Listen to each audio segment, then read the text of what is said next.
ABCD paralelogramında AF-in FC'ye nisbəti onun 7-yədir. AD 50 olarsa YS ilə BY-nin fərqini tapın.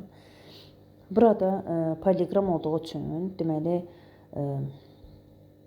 CAD bucağı BCA bucağına qarşılıqlı, deməli daxili çarpaz olduğu üçün bərabərdir. Həmçinin YFC bucağı ilə DFA bucağı da qarşılıqlı olduğu üçün bərabərdir.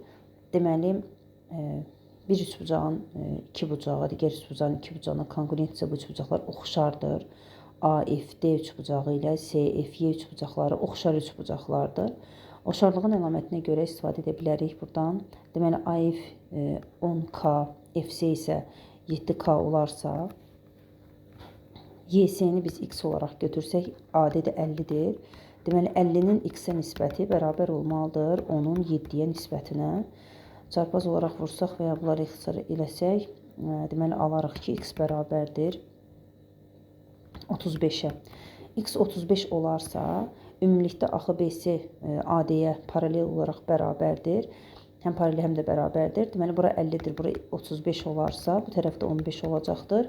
BY ilə YS-nin fərqi 35 çıxılsın 15 bərabərdir 20 olar.